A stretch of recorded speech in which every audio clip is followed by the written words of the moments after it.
Hello friends, કેમ છો બધા? મજામાં?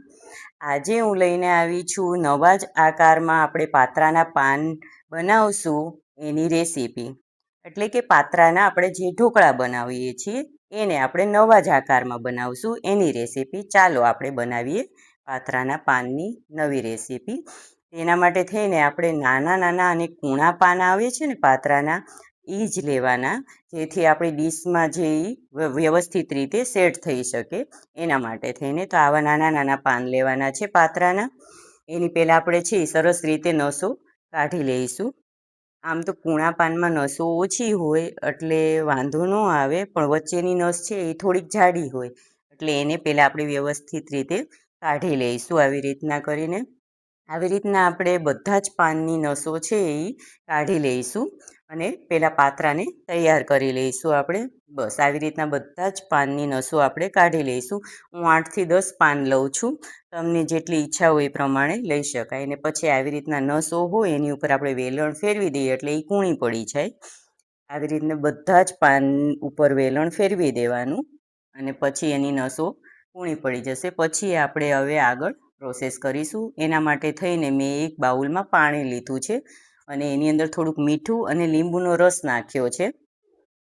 એને વ્યવસ્થિત પહેલાં હલાવી લઈશું અને પછી જેટલા આપણા પાત્રાના પાન છે એને એની અંદર નાખી દઈશું એટલે વ્યવસ્થિત ધોવાઈ જશે ને એની જે તુરાશ હોય ને એ મીઠા અને લીંબુને કારણે ઓછી થઈ જશે.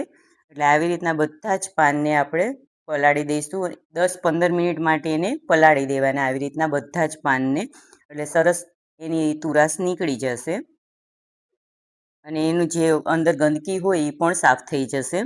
આવી રીતના પલાળી દઈશું. હવે એક બાઉલ લઈશું, એની અંદર એક લીલું મરચું મોટું લીધું છે મેં, એ લઈ લઈશું. એની અંદર આદુનો ટુકડો લીધો છે નાનો એવો, એને કટકા કરીને નાખ્યો છે. અને આવા કૂણા કૂણા લીમડાના પાન હોય ને એ મેં લીધા છે, એને પણ એની અંદર નાખી દઈશું એટલે એ સરસ ક્રશ થઈ જાય. એની સાથે જીરું લીધું છે મેં, અડધી ચમચી જેટલું, એ નાખ્યું છે. અને આ બધી જ વસ્તુને આપણે પાણી વિના ક્રશ કરી લઈશું. ચાલો ક્રશ કરી લઈએ આપણે આને. આપણે હવે એને ક્રશ કરી લીધું છે. પાછું એક બાઉલ લીધું છે, એની અંદર થોડુંક તેલ લીધું છે અને એની અંદર આપણે થોડુંક પાણી નાખીશું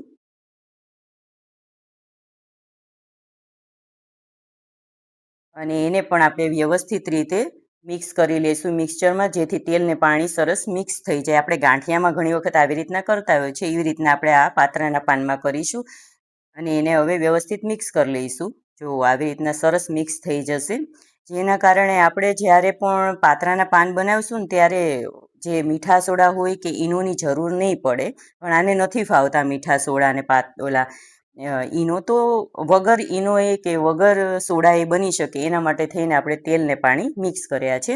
હવે એ મેં બાઉલમાં લઈ લીધું છે. એની અંદર મીઠું, મરચું, ધાણા જીરું, હળદર અને આ ગરમ મસાલો છે એ થોડોક લીધો છે મેં. આપણે આદુ મરચાંની જે પેસ્ટ કરી છે જીરુંની, એ આની અંદર નાખી દઈશું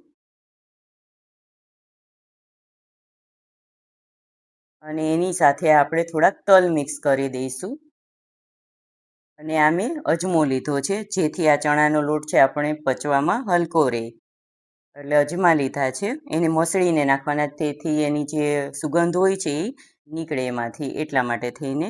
આ મેં આંબલીનું પાણી લીધું છે, તેને મેં થોડીક વાર માટે, અડધી કલાક માટે પલાળી લીધી હતી પાણીમાં અને એને પછી હાથેથી ચોળીને પછી એને ગાળી લીધું હતું પાણીને, એ નાખ્યું છે. એની સાથે થોડોક આપણે ગોળ નાખીશું. ગોળનો સ્વાદ આંબલી સાથે સારો લાગે છે એટલે મેં ગોળ લીધો છે. હવે આ બધી જ વસ્તુને આપણે વ્યવસ્થિત રીતે મિક્સ કરી લઈએ અને ગોળ છે એ ઓગળી જાય ત્યાં સુધી હલાવશું. હવે આપણે બેસન લેશું. જેટલું પાણી બનાવ્યું છે એની અંદર જેટલો લોટ મિક્સ થાય એટલું આપણે લેશું. હવે આને મિક્સ કરતા જશું આપણે. હજી આપણને લોટની જરૂર પડશે થોડીક, એટલે આપણે થોડોક લોટ હજી મિક્સ કરીશું એની અંદર. બસ આવી રીતના મિક્સ કરી લેવાનું છે. આપણે જે પ્રમાણે પાત્રા બનાવતા હોય એટલું મિક્સચર બનાવવાનું, એટલું લોટ લેવાનું. આ હું 2 જણા માટે જ બનાવું છું એટલે મેં એટલો લોટ લીધો છે. હવે એને એટલું ફેટવાનું આમ સરસ રીતે કે એમાં એર ભરાઈ જાય, લાઇટ થઈ જાય ને કલર ચેન્જ થઈ જાય લોટનો, એટલો હલાવવાનો.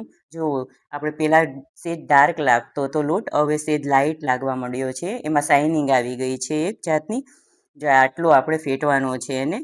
હવે આપણે પાત્રાના પાન લેશું અને આવી રીતના એના ઉપર આપણે જે મિક્સર ચણાના લોટનું બનાવ્યું છે એ ચોપડી દેશું. બહુ સાવ પાતળું નહીં ને બહુ જાડું નહીં કરવાનું.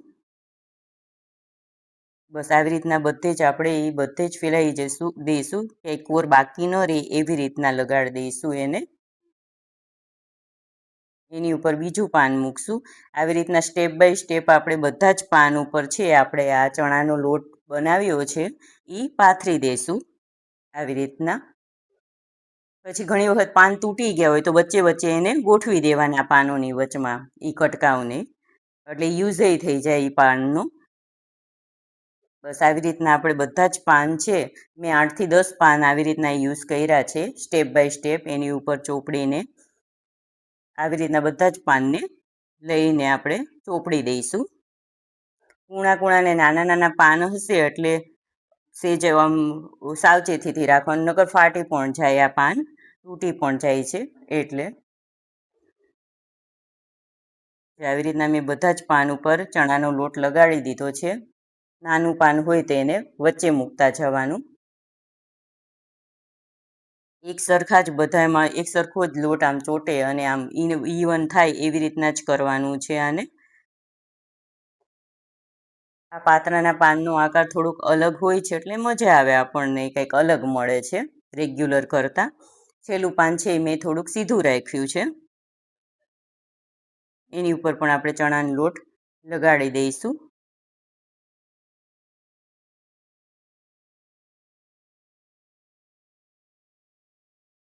બસ જો આવી રીતના આ ઈઝી પડે છે રોલ કરતાં પણ. હવે આપણે જે ડીશમાં પાત્રાના પાનને બાફવાના છે એને ગ્રીસ કરી લઈશું તેલથી.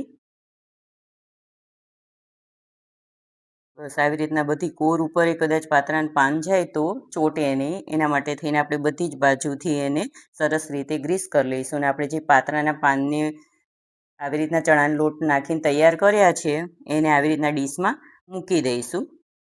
અને હવે આપણે સ્ટીમરને ગરમ કરીને એમાં આને મૂકી દઈશું. જો સ્ટીમર આપણું ગરમ થઈ ગયું છે. હવે આપણે જે પાત્રાના પાનને રાખ્યા હતા એ આની અંદર ગોઠવીને હવે ઢાંકી દઈશું. આને 20 થી 25 મિનિટ માટે બાફવાના છે. શરૂઆતમાં થોડીક હાઈ ફ્લેમ રાખવાની, પછી લો કરી નાખવાની. જો આપણા પાત્રાના પાન છે એ બફાઈને તૈયાર થઈ ગયા છે. હવે એને સરસ ચોરસ કટકા કરીશું.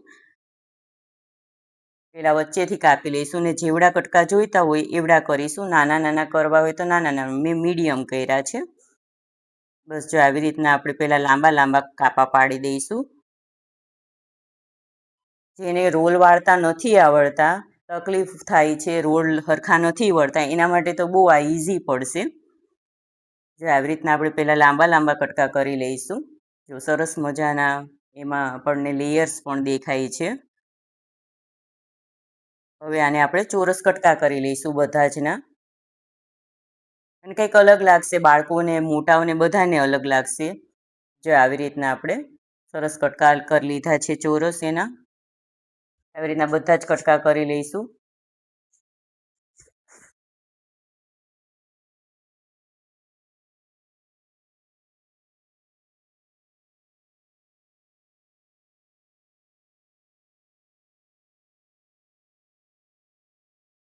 જો મેં બધા જ પાત્રાના પાનના કટકા કરી લીધા છે.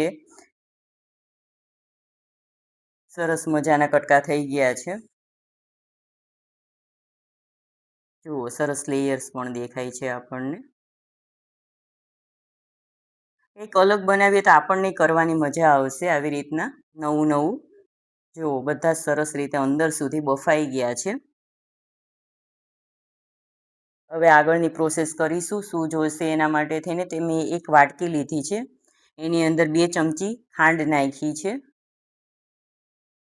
અને એમાં લીંબુનો રસ નાખ્યો છે. અને એમાં થોડુંક આપણે પાણી નાખી દઈશું. લીંબુનો રસ કદાચ વધારે ઓછો જોઈતો હોય તો એ રીતના લઈ શકાય, ને ન લેવો હોય તો સ્કીપ કરી શકાય છે આપણે. બસ એને વ્યવસ્થિત આપણે જે ખાંડ નાખી છે એને થોડીક ઓગાળી લઈશું અને પછી આપણે જે વઘાર કરવાનો છે એની પ્રોસેસ આગળ કરીશું. એક પેન લઈશું અને એની અંદર આપણે થોડુંક ઓઇલ લેશું. થોડુંક પ્રમાણમાં લેવાનું ઓઇલ, કારણ કે પાત્રાના પાનમાં સેજ તેલ હશે તો જ મજા આવશે વઘારમાં. હવે તેલ આવી ગયું છે, એમાં થોડીક આપણે રાઈ નાખીશું. રાઈ તતડી જાય એટલે એની અંદર હવે આપણે તલ નાખીશું.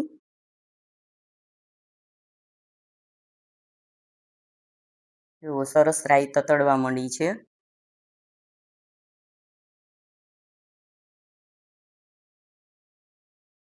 હવે આપણે તલ નાખીશું 2 ચમચી ભરીને. તલ તો તેલ આવે એટલે તરત જ ફૂટવા માંડી જાય છે. હવે એની અંદર લીલા મરચાં નાખીશું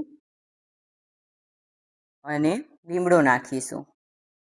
આ બધું સરસ તતરી જાય ને સરસ વઘાર બેસી જાય એટલે એની અંદર થોડીક આપણે હળદર નાખીશું હવે. અને આપણે જે ખાંડ, લીંબુ અને ખાંડ ને લીંબુમાં પાણી નાખ્યું હતું એ હવે એની અંદર મિક્સ કરી દઈશું. જેવો સરસ મજાનો કલર આવી ગયો છે આની અંદર વઘારમાં. અને સેજ આપણે ગરમ કરીશું, ઉકાળશું વ્યવસ્થિત રીતે, એટલે બધું મિક્સ થઈ જાય આપણે જે વઘાર નાખ્યો છે એ. હવે એની અંદર જે આપણે પાત્રાના પાનના કટકા કર્યા હતા એ બધા જ એની અંદર એડ કરી દઈશું વઘારમાં. અને વ્યવસ્થિત રીતે એને હવે મિક્સ કરી લઈશું. આમાં થોડુંક ખાંડવાળું પાણી છે થોડુંક લેવાનું વધારે, જેનાથી જે અંદરના લેયર્સ હોય છે ને આપણા પાત્રાના પાનના, એની અંદર સુધી વઘાર પહોંચી જાય. અને ઘડીક વાર એને વ્યવસ્થિત રીતે આવી રીતના ઉલટ પુલટ કરીને વઘારવાના, વ્યવસ્થિત મિક્સ કરવાના. જો હવે આપણું આવી રીતના આપણા પાત્રાના પાન તૈયાર થઈ ગયા છે. એને આપણે એક સર્વિંગ બાઉલમાં લઈ લઈશું. જો મેં સર્વિંગ બાઉલમાં સર્વ કરી લીધા છે. બહુ સરસ બન્યા છે, એકવાર જરૂર ટ્રાય કરજો.